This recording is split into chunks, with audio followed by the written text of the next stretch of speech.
Okay, so before I get started here, I just wanted to say a little something because this will be my last time that I get to come up here and preach for you guys because in 2 weeks I have to go and go back to school.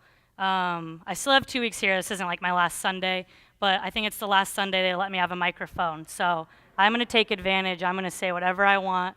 Um, yeah, this is my last chance. So I just wanted to say thank you guys. I've been the intern here for 2 years now, which I think is some kind of record for like longest internship. Usually you do it for a summer or something and then get a job, but I've maintained my title for 2 years now, so I'm pretty proud of that. But I just want to say thank you. Working with the staff has been great. I felt really lucky to learn not only from them, but from all of you guys and everyone at this church. I don't think there's a better place I could have spent this year off, but I have to eventually go back to school, so my parents keep reminding me every day. They do not want another year off. They want me to head out. So I just want to say thank you for everything you've done. Thank you, Dan and Mary, for letting me live in your basement for a year. Thank you, everyone who's encouraged me, helped me, hung out with me. I loved hanging out with you guys. I loved hanging out with your kids at youth group. I'm really going to miss the water's edge, so I'll hopefully come back and visit sometime. But for the actual sermon, as we wrap up this Words to Live By series, if you look on the front of your bulletin, our word today is technically share. But I always think share is like a really friendly, like PC way to say evangelism, but we always say share instead because we don't really like evangelism. That word kind of like rubs a lot of people the wrong way. It's kind of like the word moist. Like a lot of people don't like that, like moist. Is everyone listening? I won't say it the whole time. But evangelism is like the moist of Christian terminology. We hear it and we're like, I don't know about that word. It makes me uncomfortable. I don't like that word. Non-Christians don't like it. They think it means we're trying to shove religion down their throat. Christians don't really like evangelism because we don't want to be viewed that way, and it makes us uncomfortable. We're kind of scared with that word. So for the next about 25 minutes, I'm going to try and make a case for evangelism. I'm going to try and get rid of that bad rap it has, because evangelism is kind of the one big job that Jesus gave us in this world, to share and spread that gospel with others. So I don't want us to be afraid. I don't want us to cringe when we hear it, because although a lot of bad things come with that word, a lot of good has come from it, and I think it's really important. So I kind of want to redeem that word this morning for you guys. I'm not going to use share at all. I'm not going to take it easy. I'm going to say evangelism a whole bunch. So it's going to get intense. But I think before I start, I want to tell you what evangelism is not. Because I think the reason we cringe when we hear that word is there's a lot of people doing it wrong, and we constantly see them and we constantly hear about them, and they're always on the news. People like this guy on the corner, he just has a list of all these bad things he wants people to stop doing, and then at the bottom it says, judgment is coming. And that's his form of evangelism, and this is the type of evangelism that rubs people the wrong way. It's the kind of evangelism people don't like, and that's the reason it gets a bad rap. This picture, actually, I Googled bad evangelism, and this guy was right at the top. So if he ever Googles that, he is going to be so bummed. But I clicked on this, and this is actually from a news story at the University of Iowa not that long ago. So it's not, it's good for him to try and save those Hawkeye sinners, but he's under bad evangelism. So it's people like this guy, though, that give it a bad rap. It's people like Westboro Church that we see on the news protesting people's funerals. It's televangelists that we later find out were just stealing a bunch of people's money. It's even the people we know in our own lives who go around and think they're better than everyone else and try to tell everyone what to do. There's so many bad evangelists that we kind of just shy away from that word altogether. But I think there really is a right way to do it, and there's a way that is easy for Christians and can also be received well, and we don't have to have all these bad examples all the time.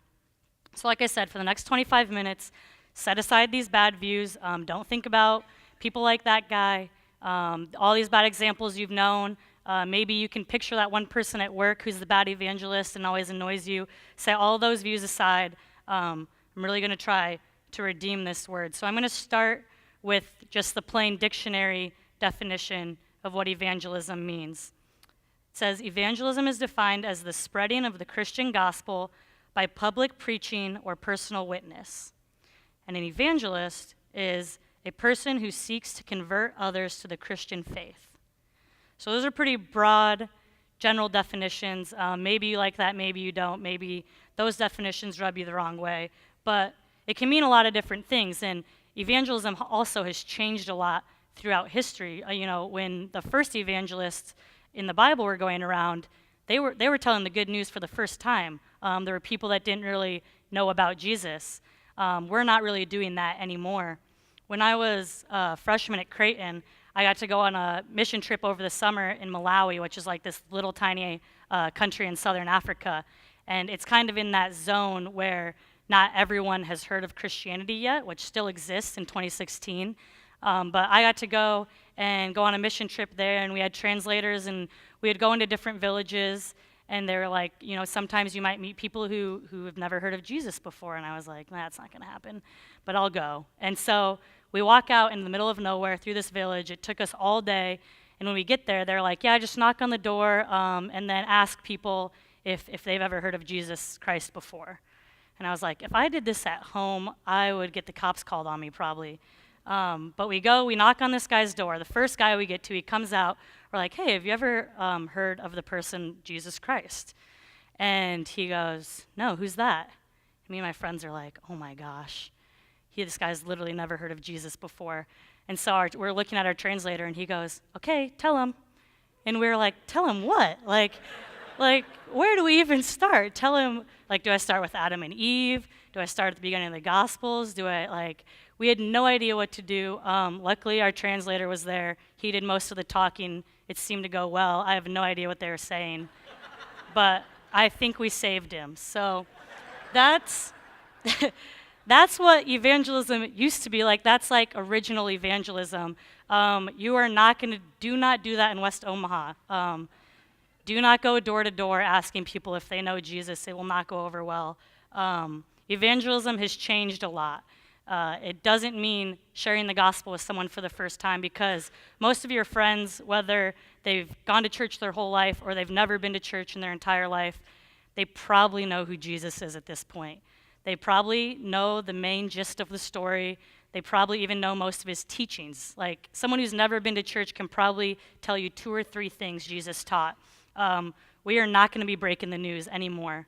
Evangelism in today's world, in our communities, is less about what and who, and it's more about telling people why. Being an evangelist now means showing people why, whether it's living out or whether that's actually talking to them about why. People know the story about Jesus, but they still want nothing to do with it. And that's because they don't understand, why should I? Yeah, I know Jesus, he died on the cross for our sins, I know the story.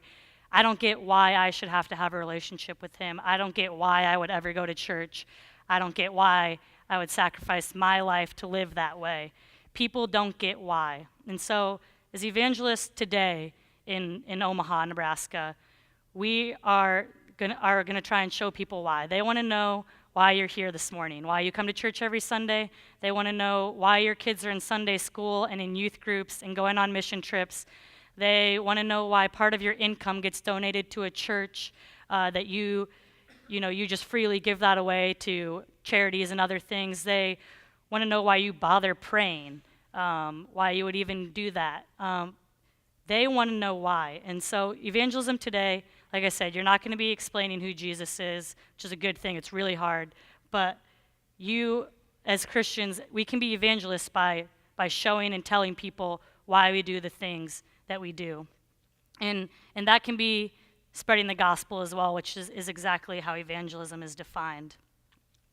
And another big misconception I think about evangelism today, and the guy with the sign is a perfect example of what not to do, is people think evangelism is about trying to change someone's actions, trying to get them to stop doing this and start doing that. And really, evangelism should be focused on and directed towards trying to change that person's heart, trying to get them in a relationship with Jesus, When we have evangelists like the guy with the sign, and he just listed all these sins that he wanted people to stop doing and then told them judgment is coming, he's just trying to change people's actions. He just wants them to live a certain way. That sign and what he's doing is going to have no effect on someone's heart. It's going to have no real effect on their life. And when we focus on just the actions, even if they do change their actions, it's not going to last forever because their heart's going to be in the same place. So as evangelists, we can't worry about what people are doing. We have to worry about where their heart's at and if they really know Jesus, because if that changes, their actions are going to follow. When we look at Jesus throughout the New Testament ministering to people, he ministered to people whose actions needed to change. He ministered to prostitutes, to tax collectors that cheated the system and stole money from people. He ministered to all these sinners. And when he would go up to them, he wouldn't say, you need to stop doing this, you need to stop cheating, you need to give the money back. He never told people what to do. He talked to them, he got to know them, he had a relationship with them, and he focused on changing their hearts through that relationship.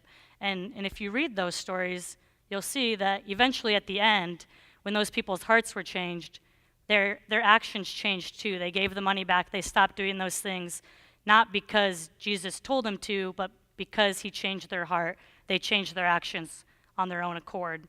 And our evangelism will be the same way. If there's someone in your life and you're like, oh, I really need to share the message with them, think about if you really are trying to change their heart and you really care if you want them to have a relationship with Jesus, or are you just annoyed at some of the things they're doing and you're going to try and get them to stop? Because one's going to work and one's going to really have a lasting impact on that person, and one's probably going to annoy them and make them not want to talk to you. And especially when we go around and just focus on people's actions, it kind of leads to this other thing that I think is maybe a lot of Christians' biggest argument against evangelism, and that's that people think evangelism is saying, I'm better than you, and I know what's right, and I know what's true, and so I need to make everyone believe what I believe.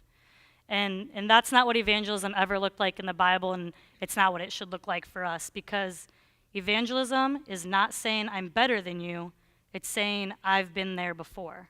I've been there too, I know what it's like, I made the same mistakes. We don't go around and say, I'm gonna tell you about Christianity because I've always been the perfect Christian and you need to start doing it too because you're not doing it right. It's more about being like, hey, I know how it feels. I did all those same stupid things. I made all those mistakes. I was lost. I was confused. And I found this cool thing. I found Jesus, and I have this relationship now, and it's awesome, and I want to share that with you. That's what real evangelism looks like. When I work with the youth group and on these past mission trips, I always like to talk to those students about how important it is to have Christian friends and how that's going to be a big impact on their life. And I don't tell them that because I think I'm better than them and I know what's right for them. I tell them that because in high school, I hung out with a lot of dummies and it ruined parts of my life, so I don't want them to do that. I tell them that because I've been there before and I get it. And all of our evangelism should look like that. It's a humble thing of saying, hey, I know what it's like. I found this better way. I want to tell you about it. I want to show you what it's like. And one of my all-time favorite quotes on evangelism that I've heard kind of puts this in perfect perspective. It's from another pastor who said it a lot better. He said, Christianity is just one beggar telling another beggar where he found the bread. Evangelism is not a teacher telling a student what to believe. It's not a master telling a servant what to do. It's one beggar who found the bread, and he knows other hungry people, and so he's going to tell them where he found that bread. That is, in my mind, a perfect picture of what evangelism looks like. All of us came in here as beggars. We all came looking for something. Maybe we're having a hard time, and we came in here for healing or hope.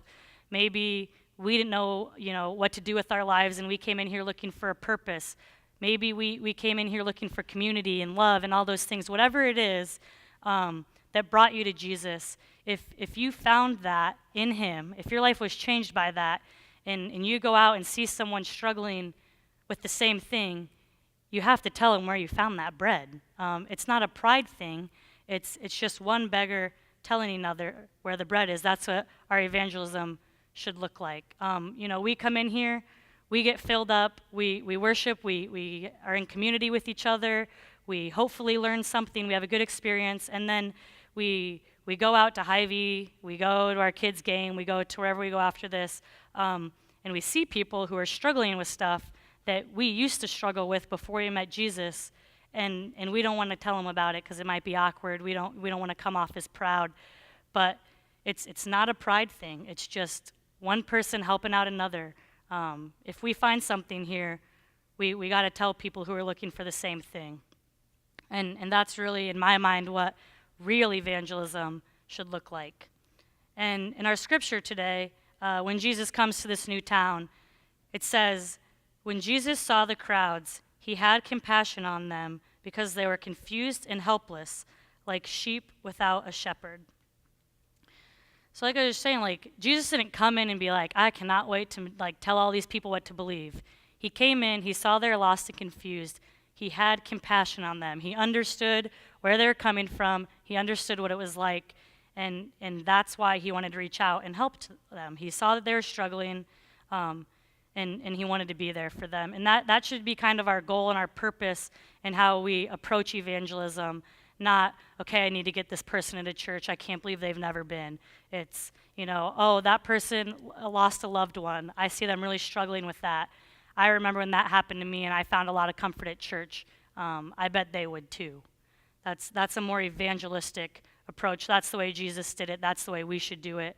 And I think when you come off that way, people are more receptive when you're able to tell your own story instead of just putting that on them, but to kind of give an example. And whatever your story is, there's someone out there who needs to hear that specific story, and that's your evangelism. There's going to be people who you do not relate to at all, and if you told them your story, they would not care. It would make no sense. But there are also multiple people in your life who have gone through the same thing, who have the same problems, who want to hear your story and who would benefit from that. And I think kind of along these same lines, another big beef that non-Christians have with evangelism, a big reason they don't like it, is we think that when we're inviting them, when we're being evangelistic, we're just trying to get them into our little Christian club. We want them to come to our church because we get brownie points and it makes us feel good, and we're just trying to get them to be like us. But evangelism isn't about just getting people into our church, into our club, into our small group, whatever it is. We're evangelistic because we actually believe that this is the truth, and we think that life with Jesus is infinitely better than life without him. So if we know an infinitely better way to live, we want to share that with people that we care about. And that's what real evangelism should look like. It's hey, I know a better way. Do you want to hear about it? Do you want to come try it out? We tell people, if we find something good, we tell everyone. If we go to a good restaurant, we tell everyone, hey, I ate here last night, it's awesome, you should go. If we find a good deal somewhere, we tell people, hey, 50% off here, you guys should go there, it's going to be awesome. If we find a good Netflix show, we tell everyone should watch Parks and Rec. I tell everyone that. It's awesome, it's going to change your life. If we find something good, we tell everyone. But we come in here, we find Jesus, who completely changes our life, fills us with purpose, hope, we get this great community, and then we don't want to tell anyone about it because, it's going to be awkward. And evangelism is not this prideful thing. We're afraid we're going to come off as prideful. It's just looking out for you. I don't feel prideful that I've watched Parks and Rec 3 times and you guys haven't. I'm just trying to tell you because it's awesome. And I think it'll make your life better. And in 1 Corinthians, Paul writes about this. He writes a lot about evangelism, and he's kind of the leader on that. He writes, I try to find common ground with everyone, doing everything I can to save some. I do everything to spread the good news and share in its blessings. And that last part is kind of the key for me. We don't share the good news just to get people in here, to make them say a certain prayer and be like, all right, I made them Christian now. I did it. It's to share in the blessings. We all get blessings from being in here. You have the blessings of your small group. You have the blessings of coming in here and getting to worship and then having that relationship with God. And when we evangelize, it's to share in those blessings with other people who may not be experiencing that in their life.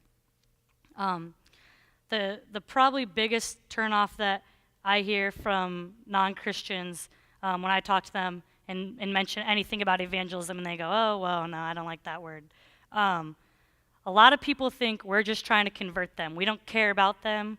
We don't want to hear about anything else. As long as they come to our church, we're fine.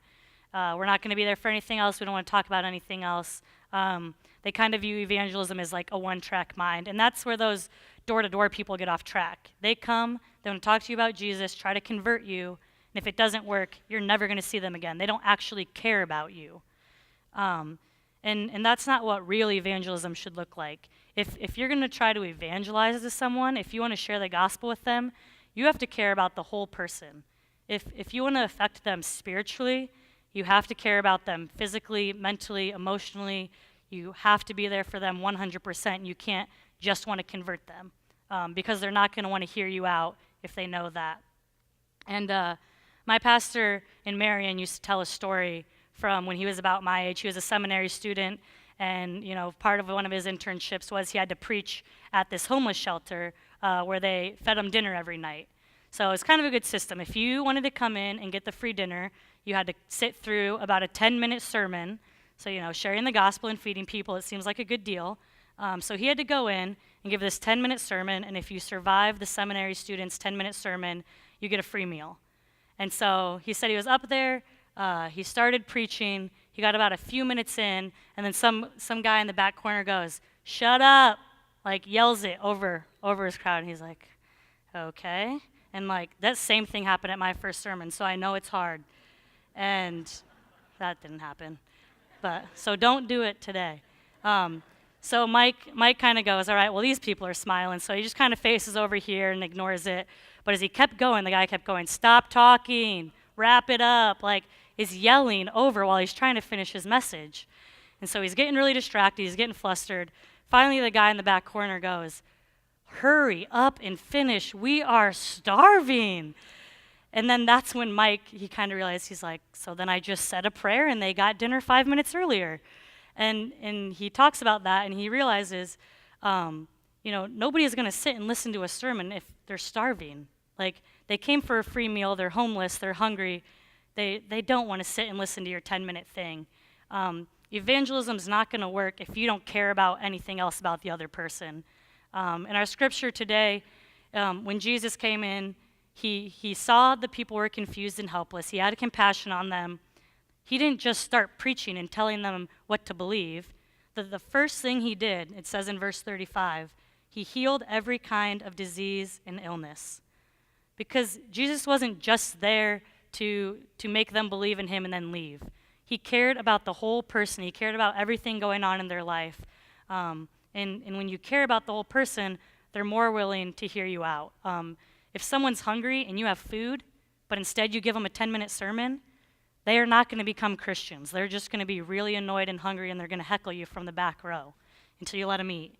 And maybe we're not ministering to people that are physically hungry, but if you have a friend who's struggling with all this stuff, and all they get from you is, well, you need to come to church, you need to come to church, you need to pray more, but you don't actually care about what's going on in their life, they're not going to want to listen to you about any of that other church stuff because you don't care about anything else going on in their life, so they're not going to take you seriously. And Theodore Roosevelt said a quote, I don't know if it was about evangelism, I'm pretty sure it was, but he said, people don't care how much you know until they know how much you care. You cannot be an effective evangelist to a stranger. You are most likely not going to change a complete stranger's life. You have to build a relationship. You have to care about them as a person before they're ever going to hear you out on anything else. But when we care about the whole person, that's part of our evangelism. We want people to know Jesus because it makes their life better. We have to care about the other stuff going on in their life too. We can't just be those one-track evangelists because that's going to give us a bad rap 100% of the time. So I hope, kind of as we go through that evangelism's not really the E word to you anymore, that doesn't make you cringe, that you can say, okay, that's a bad evangelist, that they're not representing evangelism. I'm going to be the person who builds good relationships, cares about people, isn't just telling them what to do, but actually wants to change their heart, and who approaches it humbly and not like they're better than everyone else. And I'm not really going to go through and tell you how to be an evangelist, because I don't think you can really tell someone how to do that. When I was writing this, if you Google evangelism and try to find stuff out about it, it's like a bunch of BuzzFeed articles about like 30 ways to start a conversation about Jesus, and like top 10 ways to get someone to come to your church, and all this stuff. But I think evangelism is a lot more simple than that. And I can't tell you how to do it, because everyone in here has a different story to share. Every one of you have different people in your lives to share that with. You're going to do it in your own way. You're going to connect with different people. Maybe there's people you're never going to reach, that just don't identify with you and you don't relate with them. But there's also going to be those people who hear your story and be like, that is exactly me. You know, you found hope in church, I guess I'll give it a try, because that sounds exactly like me. There's people you're going to reach along the way. I can't tell you how to do it. You can look in the Bible, you can get tips, but the biggest thing is just taking advantage of those opportunities when they present themselves, and being bold. And when I was in middle school, the biggest evangelist who kind of got me into church to hear the gospel for the first time was my friend Mackenzie. And she never told me any scriptures. She never preached a message. She never sat me down to talk about Jesus. She just invited me to youth group every Wednesday. And even when I said no, her and her mom would be in my driveway, like laying on the horn, until I would come out and get in the car and go to church with them. And, you know, eventually through that friendship, I heard the gospel, and that changed my life. So, you know, evangelism is, we can make it really hard and we can annoy people, or we can make it really simple and change a lot of people's lives by doing it the right way. So we have to be bold. We have to take advantage of this, because this last part of the scripture, it says, the harvest is great, but the workers are few. So pray to the Lord, who is in charge of the harvest. Ask him to send more workers into his fields. The harvest is great, but the workers are few.